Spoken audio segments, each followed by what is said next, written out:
Hey everybody, welcome back to Publishing Disrupted. I am editor Mick Silva.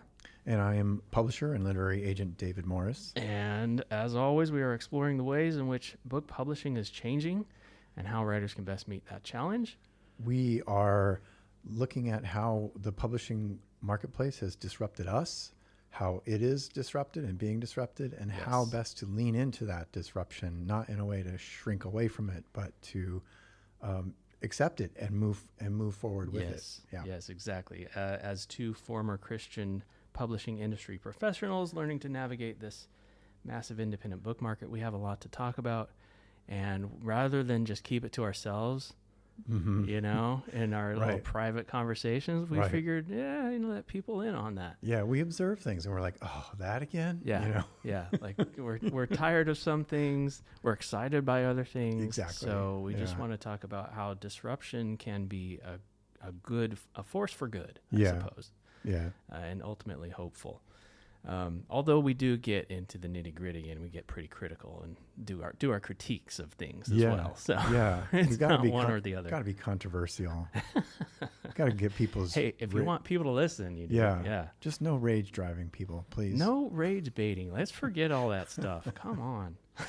Although I do it myself sometimes. We're further along on the stages of faith. We don't do stuff like that. Oh, there you go. Oh my gosh, yes. Absolutely. I like to think that I am. Or at least working my way toward the next stage. Maybe thinking that you are is half the battle. Yeah.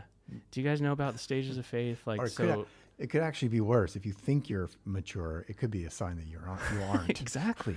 Right? Oh, I'm so humble. Very well could be. Yeah. Yeah. Mm-hmm. Yeah. Once you start thinking you're humble, you're not. So, right. I think we also talk a lot about the tensions between like career and commerce, or maybe a better way to say that, like, the fact that it is a direct tension to think of matters of spirit and culture and commerce and career, I suppose. Maybe those are the distinctions. Like, I think there's just a natural tension there. And I've always felt it in, obviously Christian publishing, but just even as a freelancer now, I'm like, I want to help people. I want to be able to do it. I shouldn't say this on the air, but like, I want to be able to do it I would do it for free because I love it. I love books. I love ideas. I love ideas that are expressed well. Yeah. And yet, clearly, obviously I have a family. We have to pay the bills. It's a valuable tool and a skill that I have. So I offer it for a price, but like, and it's valuable to others who would want to pay the price. Yes. Sure. I hope if I'm doing my job, it is, but like, and you have to make money off of the books that you're publishing. Right. But ultimately you'd love to hand them out for free because you want people to be having these conversations. Hey, we only need to make enough. Exactly. That's the issue. I guess that's what I'm coming to. Because there's enough to go around for everybody. And if we only take what we need, that is enough. Right. Let's have a balance rather than like else. We have to have the most or be the best or whatever this. I don't know. It just feels like there's an ethos, and this is Christian nationalist sort of, but like to say that we're the best and we're dominators and we're in charge and we have the most money and the best stuff. And like, that's just so wrong-minded, sad and tired. Yes, exactly. That's just not where I want to be anymore. So the disruption personally to me is like talking about that direct tension, actually talking about it, not just like dismissing it and saying, oh, well, we serve God, and the reason we make money is so we can serve God more, or we make money because we're the best. We can't help it. We're just the best. All vague like and very suspicious. Like, give me a break. It's so hypocritical. Ways of saying it. Yeah. Yeah, exactly. Like, be suspicious of that kind of language because there is a tension. It matters how people are trying to balance commerce and culture, or Christ and culture, for that matter. Ooh, Niebuhr reference. Right? Like, I want to talk about quality and excellence, and the only way to do that is to be honest about that tension, I guess. Yeah. So anyway, I don't know why I got on that, but that's kind of where I started. News? Yeah, let's talk about what's happening. What's news with you? Or maybe me. You want me to start? Yeah, sure. What is new with you? Well, let's see. Just a couple things coming to mind. One is we on the Lake Drive Books independent publishing side, we recently published Melissa Doogie Spires' amazing memoir called Holy Holy Disobedience, Sex, Sin, and Secrets in the Biggest Church No One Knows, about her upbringing in the Seventh-day Adventist Church, Yes. and the, just how formative in a very restrictive way that didn't allow her, or that where she didn't realize until Right. later in life she hadn't really become her own person, and Right. she also realized that there's sexual predation going on in that church, and it's not just a bad apple. It's a whole batch where there's a systemic issue of it, and it struck right within her own family. But what's fascinating about that book, and it's very similar to the book we published a couple of years ago by Krista Brown about the Baptist world, right, where you have a lot of people buying the audio book. I will go on record saying that in the month of May, her sales on audio were equal to combined print and ebook. Oh, wow. So audio is far outselling normal proportions. I mean, people say, well, everybody's listening to audiobooks now. You know what? It's not that much. Right. It's not that much. It's not. That's like really high. Where it's outpacing. I mean, it's actually selling better than print in audio. It's selling better in audio. I'm sorry. It's selling better in audio than in print. It's selling better in audio than in ebook. It's selling better in audio or the same when you combine print and ebook. That's remarkable. That is. Yeah. And I mean, what do you attribute that to? Oh, without a doubt. Without a doubt. It is, we do have the word, the biggest church no one knows. That phrase is in the subtitle, and which immediately makes you go, well, what's that about? Well, it's about Seventh-day Adventist Church. So that means there's a lot of Seventh-day Adventists out there, probably mostly women, who are listening to this book without the prying eyes or ears of their family members or friends or church members or church leaders. Yeah. They want to hear this story. You can hide stuff on your phone. Yeah. Well, let's not get into that. Hey, wait a minute. That's what this book is about in the first place. I mean, no, but like, and it's a feature, not a bug. Like, we've heard that a lot, right? That phrase. This is a feature of the church. This is a feature of white, authoritarianism, not a bug. It's not just some even just super tightly knit churches and which sounds like a very benign phrase, or maybe even a nice phrase. Yeah. Being tightly knit is a good thing, but if it's too tightly knit, or it becomes, too controlling, too, you can go all the way to authoritarianism and Christian nationalism, but there's just a whole spectrum in there. Yeah. And it all has, questions we need to ask about it. Yeah. Yep. And the fact that that's doing well kind of points to the underlying, or the undercurrent, right, of defection. I mean, Christians talking about deconstruction. I mean, just recently we had some articles in Publishers Weekly, that we're talking, there was, as a response to anxiety. Yeah. Can I do one more newsy thing? Please. Yeah. Yeah. Okay. Before we get into that is our big thing we want to talk about. Oh, okay. Yeah. Yes. What you're about to get into. No, please continue with news. I didn't even share my news yet. Yeah. I'm jumping the gun. Yeah. Sorry. Well, that's okay. I'm so excited. Yeah. This is not a Tony Robbins organized Tony Robbins. This is like organized chaos. That's what this I told someone I'm is. kind of like the curious monkey, Curious George or something, like to your yellow man in the yellow. Yeah, so that's really cool about Holy Disobedience, that book, and Melissa's just really been working hard. She was on this podcast called Mormon Stories, which is just huge. Oh wow, yeah, yeah, and it's not even a Mormon story. No, they had always wanted to feature somebody from the Seventh-day Adventist Church, and now they can, and it's that's interesting. Cool. Yeah, and then along those parallels. Along those lines, I won't go into this a lot, but we did just announce signing Natasha Helfer, who is a sex therapist, ex-Mormon sex therapist, who, as she got into her work as a licensed and credentialed sex therapist, she ran into trouble with her own faith tradition, which officially kicked her out and it made national news. And that book will be coming next year. Awesome. And then on the agenting side, something I'm super excited about, and I just love this because it just parlays with my own background and skill set and what I think our hyponymous literary agency is at least in part about. And that's just really partnering well with authors. It's not just about going out and getting the big book contract. Right.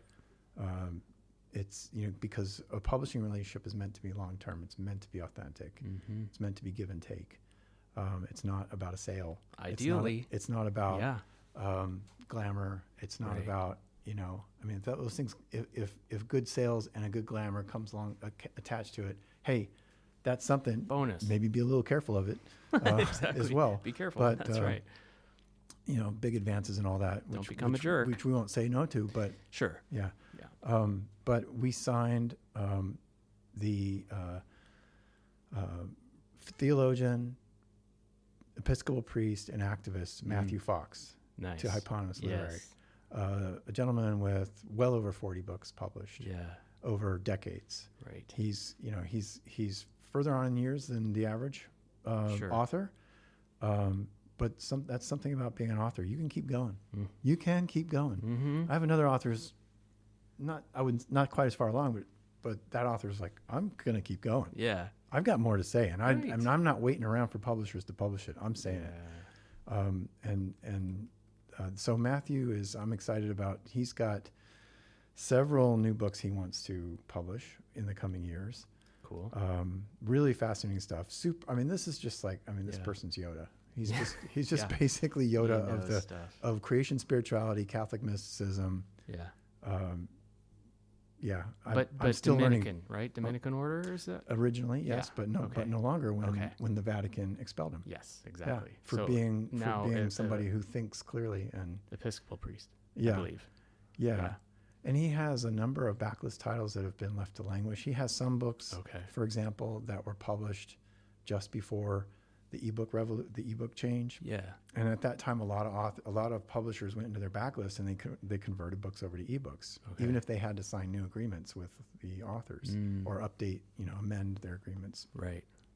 or addend them. So yeah, you have a lot there. Yeah. So there was like 3 books. Like, oh, hello there. That's Right. that big publisher. And let's They're go still talk. relevant. That's the fun part of it, right? It's like that's not changed that much when he's talking about Right. big. I mean, generalizing about culture, but obviously there's some of the undercurrents.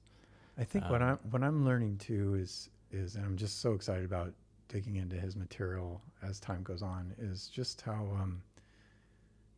how there is a stream within Catholic mysticism in the I'm not even going to be able to talk about it intelligently, but in the last in the last 1,000 years, where there is a stream of creation spirituality, of environmentalism, of wholeness and systemic compassion and Sure. togetherness that flies in the face of Yes. a Roman Catholic Church that's Right. always been complicit in power, Right. Through from its very beginning, Right. Constantine onward. Exactly. Not everywhere, not everybody, but not it all is. churches, not all priests. But I mean, but 500 years ago, it was a tool of power. yes. And it still is Right. in many ways, a tool of government, of state power. Mm-hmm. And I think what I'm learning about Matthew's work is that that's not the whole story, and there's some Right. amazing stuff that actually is, as you say, relevant still.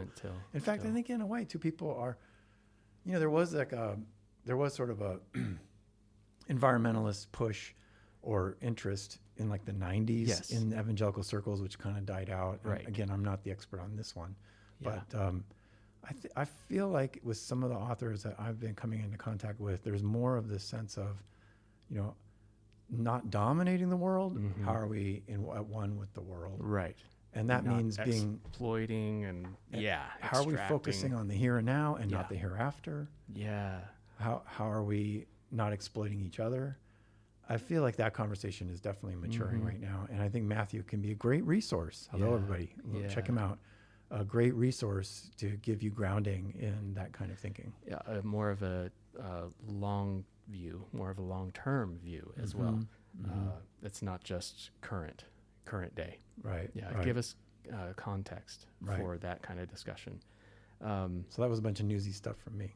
Well, that's good. Thank you for sticking to the topic. I like to jump around. News for me, I don't really have a lot. I've been working with clients and some really great ones. I'm excited for their books to come out. Most of them are probably not traditionally publishing. Most of them are indie now, although I do still do some work once in a while for more traditional houses, Chalice Press, things like, folks who aren't necessarily in the mainstream big Christian CBA type publishers. But yeah. I just pitched a book to Chalice Press. Did you? Yeah. Yeah, they're good people. Yeah. They do good stuff. Let's see what else. I feel like personally, I mean, obviously the move from winter into spring is well underway, and we're almost to summer here. Extraordinarily beautiful outside. Yeah, it's right just now crazy in Grand beautiful. Rapids, It's like Michigan. Things have really exploded. So I think that's having an impact on my ability to focus at my desk and sit there for extended periods. So that's been challenging, but also just feeling a little bit of release from that, like that we came through the winter. It was a long winter. It was very cold. It was. And I'm a California kid, so this is kind of a new experience for me, to experience the seasons as kind of an internal adjustment. And there's phases involved here. Like I just, in California, you don't get a lot of seasonal stuff. There's like hot and fog. Like that's basically the two seasons, Yeah. And there's morning when you wear a jacket, and then there's everything else. Yeah, exactly. Yeah.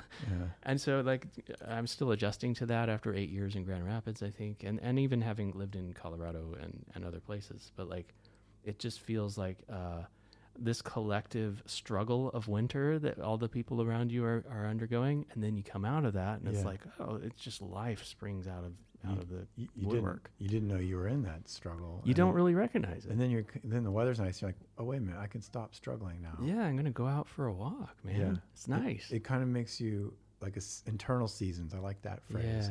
Yeah. It kind of makes you think you have to allow yourself to be different. Yeah. Like existentially be something different. Right. But practically speaking, it means don't work so much. And Don't work so much. Get out and walk around. Go work in the yard. Enjoy yourself. Yeah, I'm thinking of like Catherine May's book, Wintering, and how like slowing down, winter can be a season of slowing down. I mean, it's a season of death, but often just like an appreciation of the fact that like, and then we've talked about this too, the loss of faith is a grieving process, and treating it as such, similar to kind of slowing down in winter and kind of appreciating, I guess, that more melancholy side. Right. And I mean, as a lifelong melancholy kind of person, I do enjoy winter. I mean, I wasn't really struggling other than having to shovel snow. But like now that we're out of the winter, I just feel like this burst of life and energy, not focus necessarily for what I need to work on. I think you've felt this too, just the fatigue of trying to do something and push this stone up the hill on your own. There's with your own energy. Yeah, definitely. That's hard.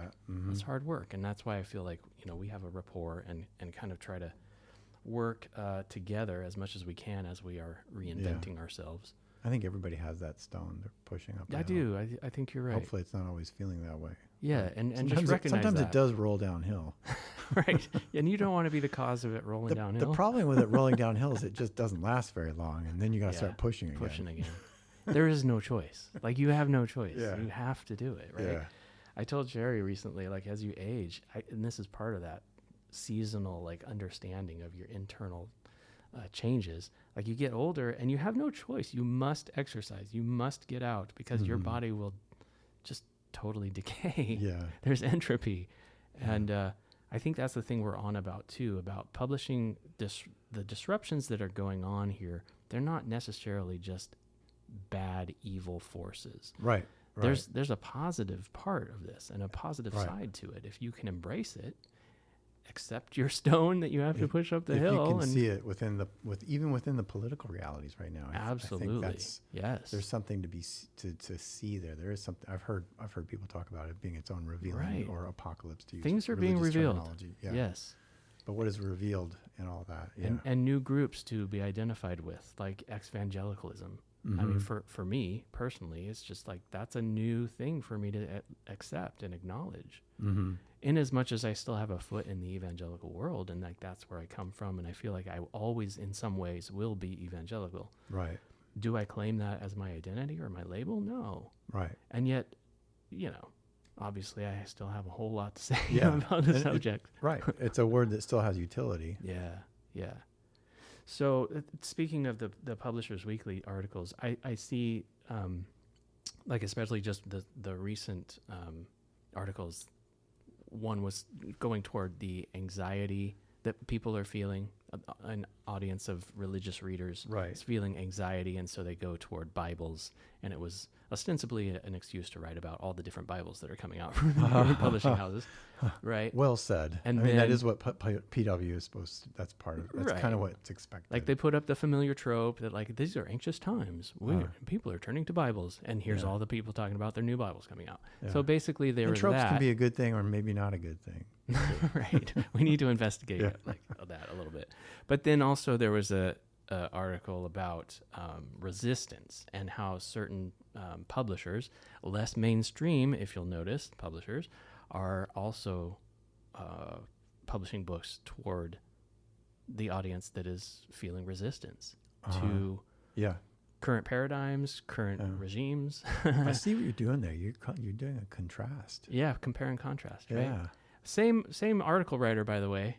Oh, was it? Okay. You know, and so like interesting. I just think that it's whatever's popular. But these are two or different movements. I mean, streams, I guess. but right? maybe it is significant, Yeah. signifying two different movements that the publishing world is a part of. Well, and think of it as personalities too. I mean, my wife and I are very different personalities, and if you think about like who's going to be attracted to the one about anxiety, well, probably my wife. And who's going to be attracted to the one about resistance and forward movement? Well, Yeah. me. So Now we're getting Myers-Briggs-ish. just going toward both personality types or there, something. right? Yeah. I mean, I don't know. That's a good way That's to do more it. William I suppose. James, I think. William James, yes.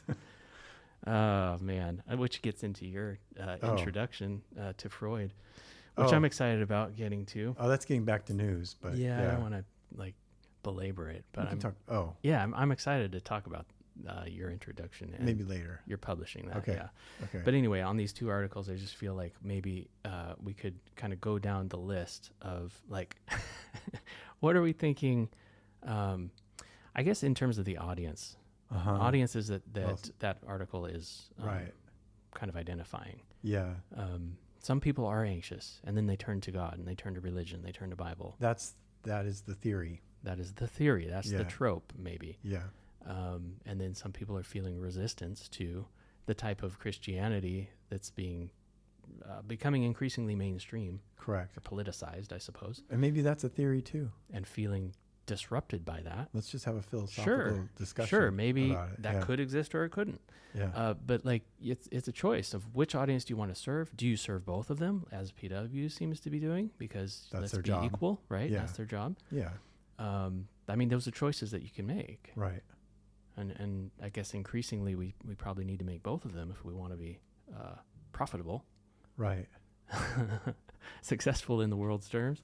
Some extent that's sort of indicative of publishing in general. It is. You tend to be more, you tend to be more agnostic within your own universe. Good word. Yep. You don't take a big stand on Try and publish broadly. like you're going to have authors who don't agree with each other.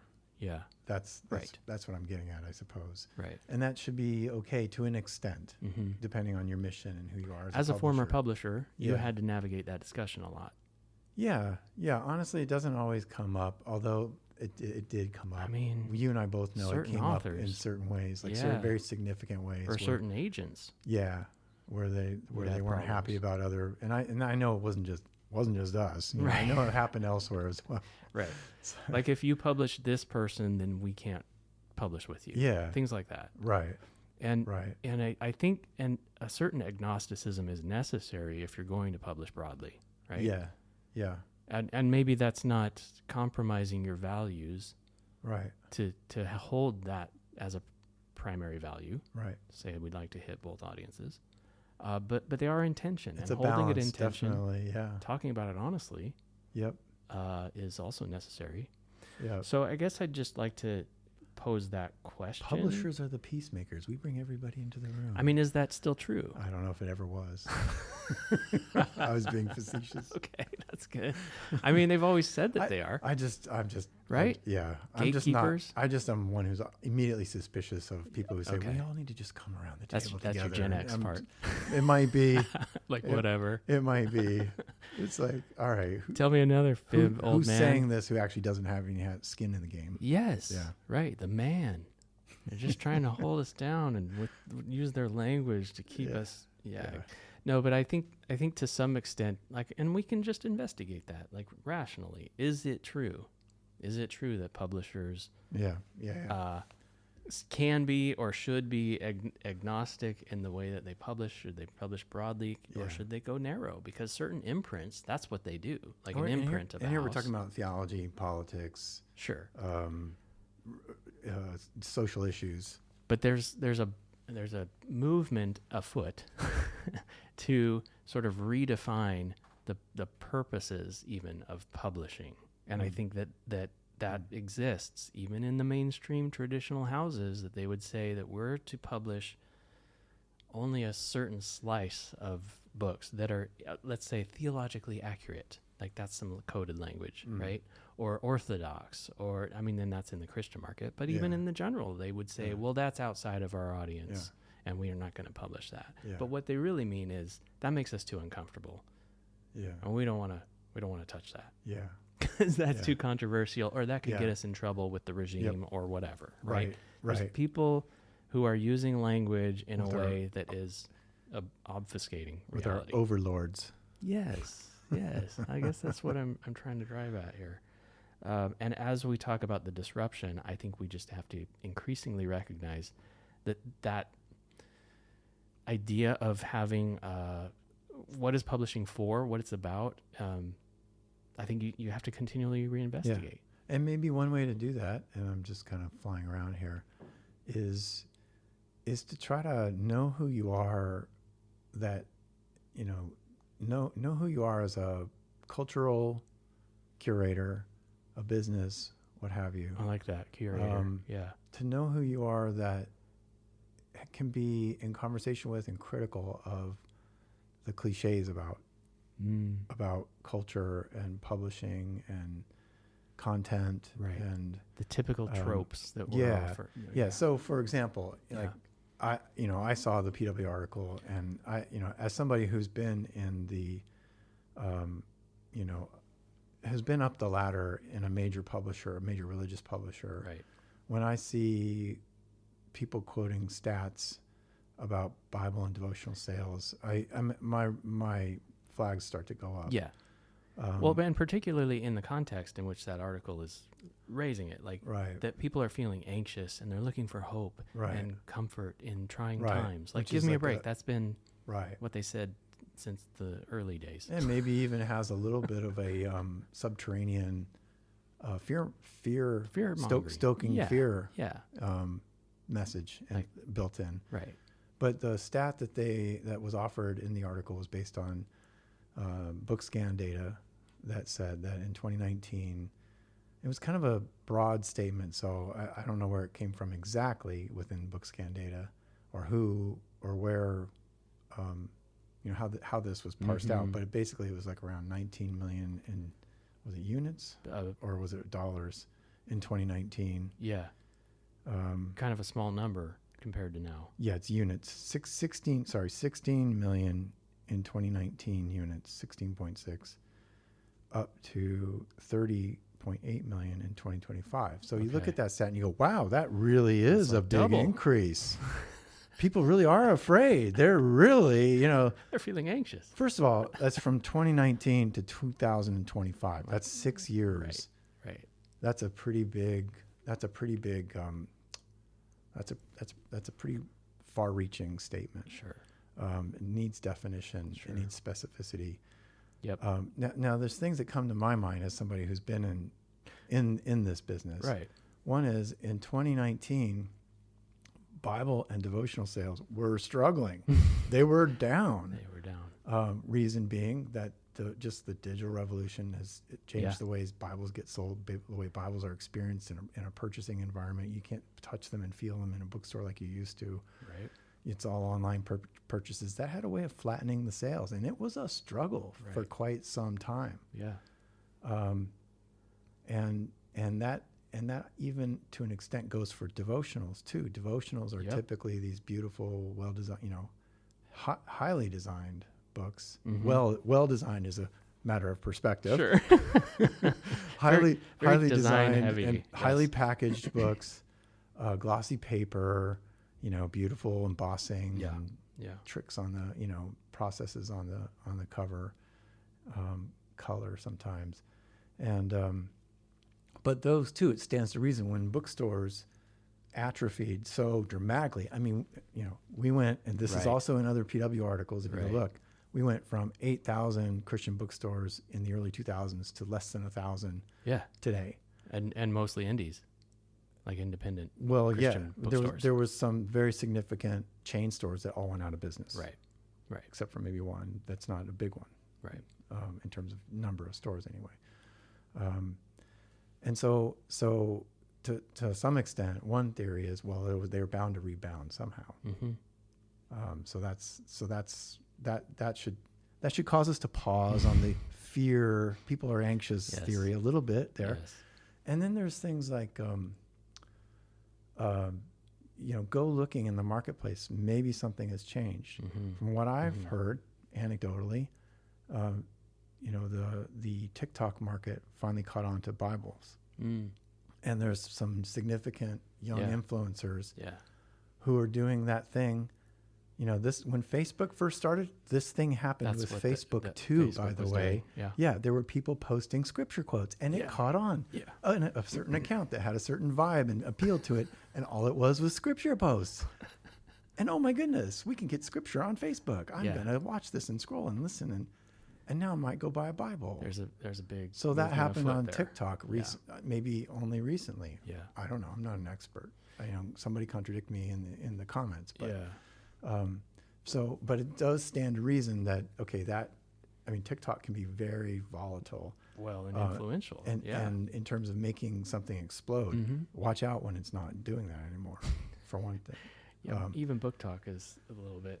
So going that by could the wayside. I think that does explain some of what's Yeah, going on. yeah. And and then part of me, and this is the third thing I think about that, but I think it's probably the flimsiest, but just the surge in authoritarianism and conservatism, Mhm. even if it's not as widespread, it's widely known. Right. And it's taking up a lot of mind space. Mm-hmm. And those religious folks who want to sort of circle the wagons would probably be more engaged Sure. in buying Bibles and devotionals. Yeah.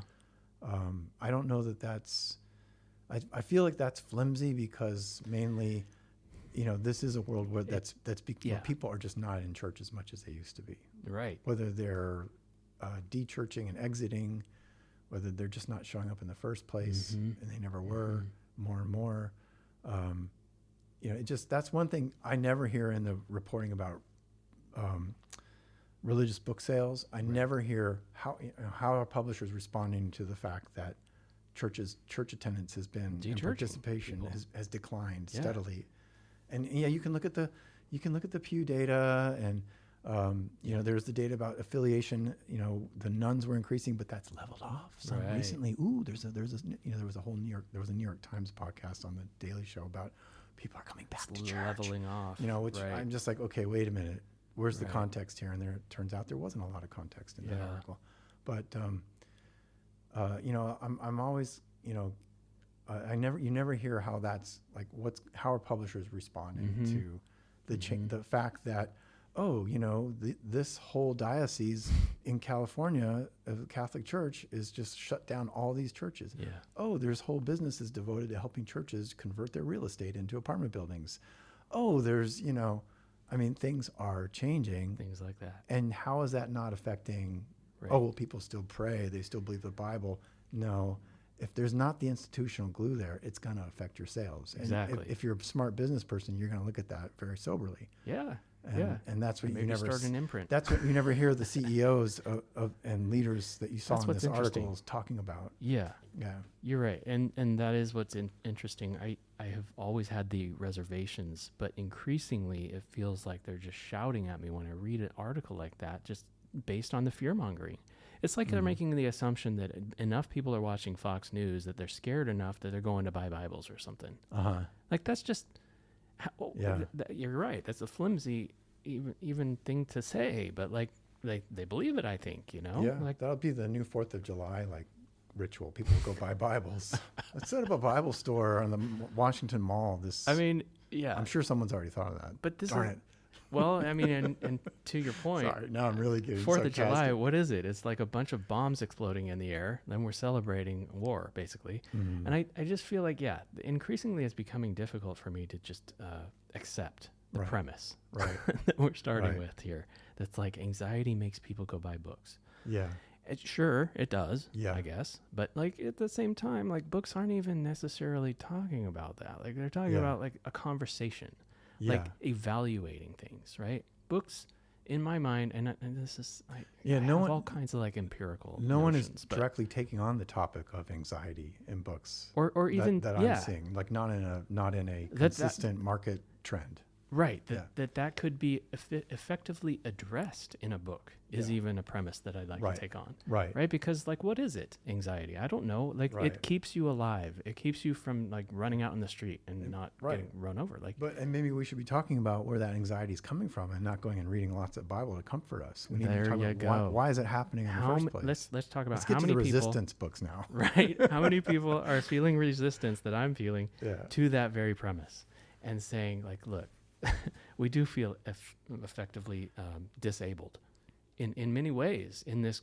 culture, in our society, and Mhm. as Americans even, because we're complicit in so much ugliness, and we Yeah. don't want to continue to just go down the same primrose path and Yeah. call everything wonderful and happy and Yeah. go along our merry way. Like, no, we want to investigate things. And I say that's what books are for. Books are Yeah. for people who want to now investigate rationally, Yeah. in somewhat in an emotive way, I suppose. There's emotions as well if you're looking at fiction, but like that's story. Nonfiction in particular, you're trying to rationally investigate assumptions and have conversations that are broader than just, here's what you should believe and why. Right. I don't want to be told why I should believe Yeah. something. I want to look at, like, why is it that everybody is Yeah. like hiding from reality? Right. And how can I not do that so much We don't need anymore? to go read another story about Noah and the flood. No, exactly. Yeah.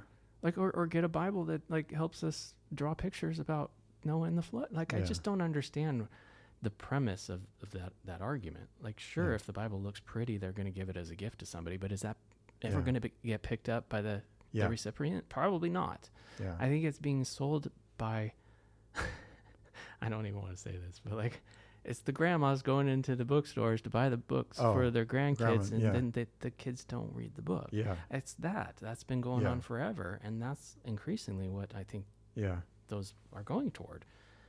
Now, does that mean they're not getting used at all? No, of Yeah. course not. But like, by and large, I just feel like Yeah. there's resistance that you feel, and you could go and read about it Yeah. in books if you want to. Let's get to that other Explore. article, but you just reminding me of that "Oh Brother, Where Art Thou" movie. Oh with, yeah, I'm not gonna remember the actor's name. He's been in a million things, but there's also John Goodman. He's in this. He plays a Bible Right. salesman. That's right. And the other Bible act- salesman. The other actor Yeah. goes, "I got beat up by a Bible salesman." That's right. Yeah, it's such a good movie. I love that. That was one I of my know. favorite movie lines of all time. Yeah. And some sort of He's the snake in the story. The reading Bible this salesman. article kind of Yeah. makes me think of that. Yeah. Yeah. But No, okay, so there was also another article a few weeks ago Yeah. on resistance books. On books about resistance, or Right. publishers saying amen to resistance. Yeah. And yeah. and this was I feel like it's the flip side to the anxiety readers. Yeah. If that audience exists. Yeah. That's a good way to kind of think about it. The flip side saying like we're living in an increasingly divided country, and right. many publishers are cashing in on that fact. Basically. Well, a lot of them are books about Christian nationalism. They're really taking on that that issue. Right. There's a Robert Jones book. Yep. Brad Onishi, one Yep. of your authors, just talking about like defying tyrants. I think was one of the books. Fighting for social justice, recognizing that there are publishers, again, not the necessarily mainstream publishers, Yeah. although they are traditional houses in that they pay royalties, contracted royalties. They are smaller houses. They're the ones kind of on the sides. Oh, we're well, talking some are, about. but there's some major houses that are publishing these books too. Sure. Yeah. No, St. Martin's, I'd Yeah. say, is probably more of a larger house. Yeah. I mentioned Chalice Press and Broadleaf. And the thing is, these books they started coming out at least in 2020. Yes. They started coming out in 2020, and it's interesting to me. I mean, I get why. I mean, this is we need to keep holding things accountable. Yeah. We need to keep exposing, and there's so much that we're just asleep at the wheel about. Right. Just don't see. And you don't see it, or like you have conservative friends or family who are like, how do you know all this stuff? Well, it's there. Yes. It's kind of right there in front of you. I think as a publishing person, I'm getting kind of tired of more like books critiquing Christian nationalism. I think it's like, well, why are we still doing books like that? There does come a point. Why aren't we looking at deeper issues with this? Yes. That's especially the ones that are by journalists, which are great. Yeah, they're well written, they're right. well argued, but they don't necessally or even historians. They just talk about it. Like getting at the trope aspect of this. You know, what it like on like the flip side you were just saying with the other article on, you know, anxiety and people turning to the Bible. What's the flip side trope? Maybe that it keeps us from, as a culture, looking at why are we in this Christian nationalist space in the first place? It's not just because of a few bad apples, right? Which is the argument. That's always the argument. A lot of people levy against my Lake Drive authors. Oh, sure. You know, your issue is not widespread. Right. They're just reacting to their own personal bugaboos. Yes. Yeah. Yeah. I think that's what. I mean, I you know, I don't have. I don't know. I'm not really reading those books right now as much as I was. I'm more interested in how are we building new structure. Yeah. I think and I speak about that psychologically too. It's a psychological phrase for me. How do you build new structure? And so when I look at some of these books that are coming out in that article, it makes me think, you know, well, this is kind of getting back to, you know, like progressive Christianity critiquing, you know, and we know those critiques, you know, Jesus wasn't about power, Jesus was about the marginalized. Agree, obviously, but why is saying that not helping after 5 years of these books? Well, that's what I'm wondering. Even longer too, if you look at like Jim Wallace and Tony Campolo and like however many people you can have, Greg Boyd and like a lot of books that came out, even like Scandal of the Evangelical Mind. That was a really old book. Right. Exactly. Why does that not like totally revolutionize things? Yeah. Or even go back to the 1920s when biblical criticism kicked in and it got buried, or so did fundamentalism at the same time. They all kind of like went off in a boxing match somewhere underground. It's like we keep having these same problems because we're not effectively reckoning with the conversation. We keep having these same problems. Yeah. I think that's what's on the flip side of the resistance books. Yeah. And you can look at it in epic sort of frame, like, you know, the Empire and the Rebels, right? And Star Wars or something. You can look at it. I mean, from the beginning of time, there's been these two factions, I suppose, tribes, right? Based in probably personality types and life experiences too. If you get burned by something, you're going to fight against it. Yeah. But perceiving political opponents as evil, like that's been going on for a long time too in America. So we just have to recognize there's been this I guess these undercurrents. That's the word I'm going to keep coming back to. Undercurrents going for a long time. So we should wrap it up here. But I feel like there's a lot more to explore on that. Yeah, and certainly some. Yeah, I didn't mean to cut you off. No, some structure that we could put around this as a conversation. I do think so. Let's talk about that more. There's I mean, I think that it has something to do with defining the conversation religiously. Yeah. Whether you're critiquing Christian nationalism or if you're critiquing it from a religious perspective, I think that's actually a question mark right there. Yeah. A purely purely tradition specific perspective. That's where we're getting into some problems. Now people say, well, that's where you got to start. You got to start from that tradition, but maybe that tradition actually has issues as well. Yeah. Absolutely. Anyway. Let's continue next time. Thanks for being here. Cliffhanger then.